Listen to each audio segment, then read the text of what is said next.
khabiirka ku takhasusay arrimaha horumarinta caalamiga ah Cabdirasaaq Jeelle Ibraahim ayaa maanta beeshiisa uu ka soo jeedo reer waafate ee jufada reer Xalanle kana tirsan beelweynta Cawlihan u soo xushay inuu u tartamo kursiga xildhibaannimo ee magaalada Gaarisa doorashada guud ee 2027 ninkan oo in ka badan ka soo shaqeeyay qaramada midoobay iyo hay'adaha kale ee horumarinta caalamiga ayaa taageero weyn ka helay qoyskiisa waxaana loo dhiibay calanka beeshan si ugu matalo doorashada guud 27 inugu soo aadan dhalinyarada odayaasha waxgaradka iyo haweenka ka soo jeeda beesha waafate jufada Xalanle ee beelweynta Cawlihan ayaa wiilkooda Cabdirasaaq Jeelle Ibraahim u soo xushay kursiga xildhibaannimo ee magaalada Gaarisa inuu ku matalo tani oo muujinayso dhammaan dadka beesha ay u riyaaqeen kalsooni badanna ay ku qabaan hoggaanka Cabdirasaaq iyo mas'uulkan uu yahay mid horumar la taaban karo u horseedi karo shacabka Gaarisa. السلام عليكم ورحمة الله وبركاته. مغعيق وحابا النور نيو عبد الله أحمدي ما أنت وحان في السكالن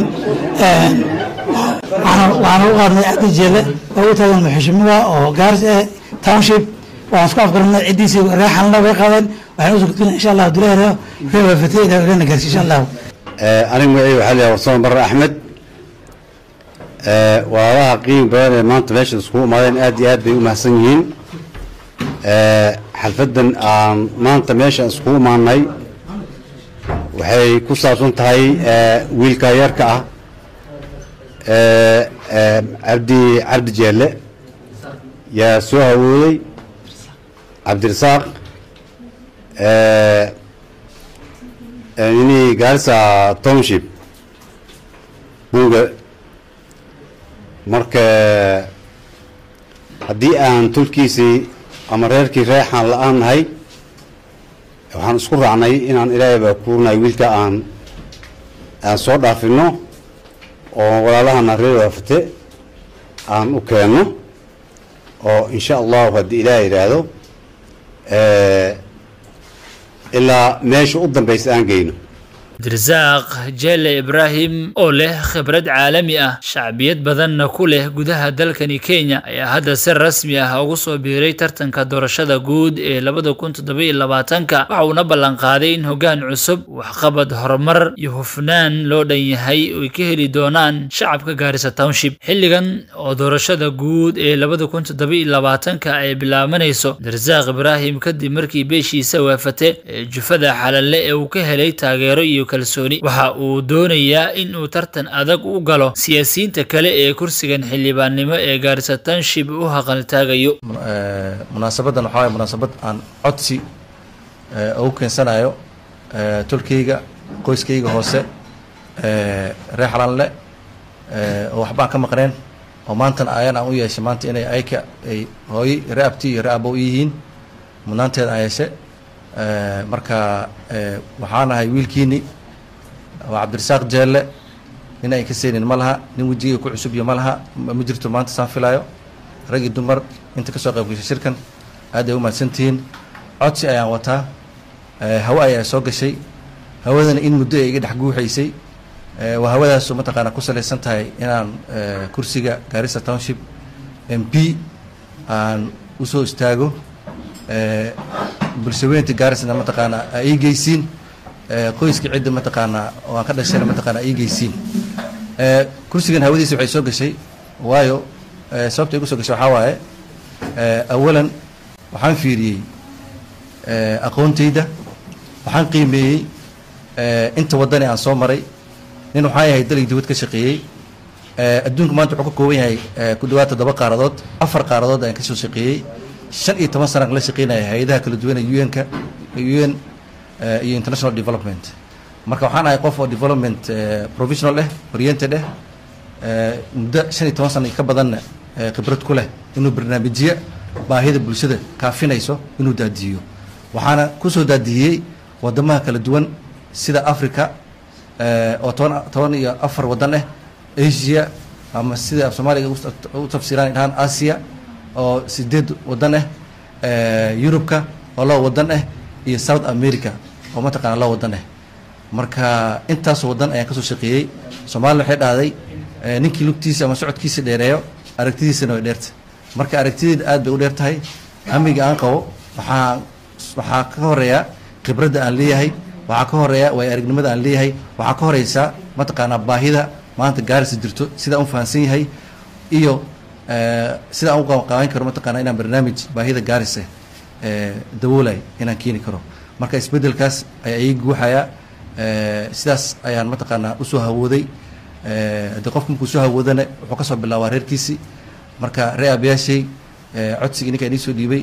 waxaan rabaa inaa sida aad igula talisiin sida ay mataqaanaa igu qiimaysiin intii aan soo sheegay hadda aan soo tiriyay haday noqoto aqoonta haday noqoto mataqaanaa way aragnimada haday noqoto inta qaaradood aan soo shaqeeyay adduunka inta afarta continent inta way ninka igu qiimeynaysiin oo nin dhalinyarna aan ahay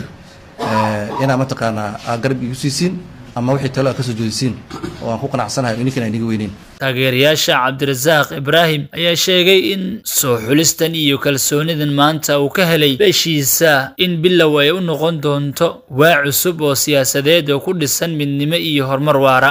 midda kale maanta wiilkan uu soo hawooday rag soo hawoon jiray oo reebaafta uu ka mid yahay kursiga toonshibna macnaha nin kasta uu soo hawoon karaa oo Soomaaliyeed. maanta marka wiilkaana uu soo hawooday wuxuu jecel yahay inuu township ka soo istaago inaan garab istaagno yaan aad u jeclahay anigana tolkeygana ugu raaco. waxaan maanta maartay muxuu ahay sheeg application ka qaadnay walaalkeen Cabdirasaaq Jeelle oo u soo hawooday inuu tartamo kursiga Garissa Township. walaalkeen Cabdirasaaq waan ka gadoonay applicationkiisa waxaan rabnaa si degdeg inaan waafto u geyno si fuu hor u sii socdo insha Allah. marka waxaan ka codsanaynaa ummadda kale inay garab noqdaan insha Allah ay taageeraan. wiilka yar ee khibradda leh ee qaaradaha inta badan ka soo shaqeeyay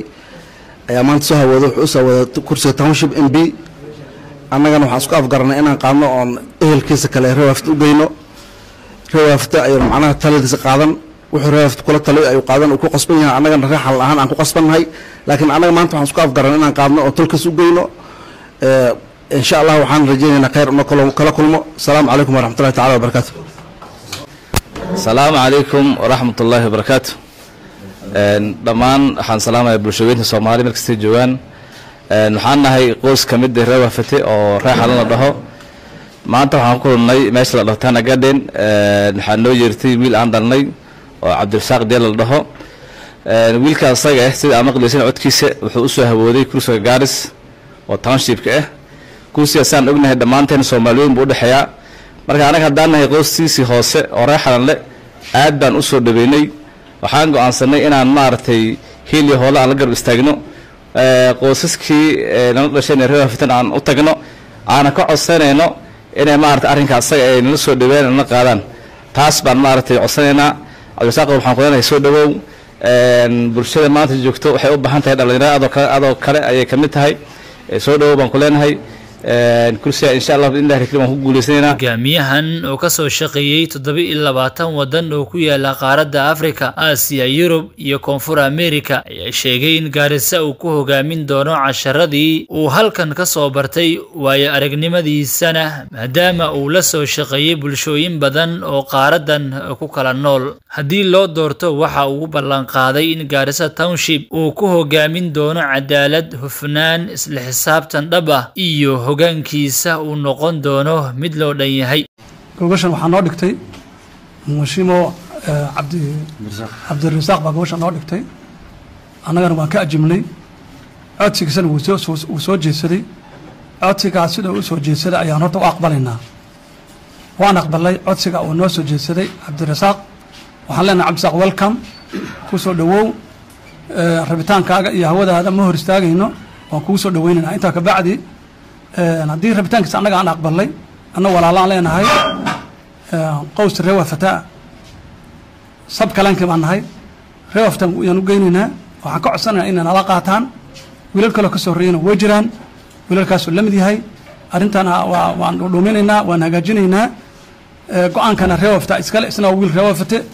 uu ku go'aa haddii alla yidhaahdo waxay u soo qaadaan reewaafta ayuu Cabdirasaaq Jeelle ku go'an yahay haddii alla yidhaahdo annaga marka codsigaaga walaalin reewaaftan u gudbinaynaa waxaan ayagana ka codsanaynaa in haddii wiilka Cabdirasaaq uu u yimaado mushima Cabdirasaaq ninka aqoonta leh ee soo dadaalay codsigan iyo hawadan la imaaday waxaan ka codsanayna inay u tixgeliyaan daa la yiraahdo marka mushim Cabdirasaaq soo dhawow welcome reebaha ku soo dhawow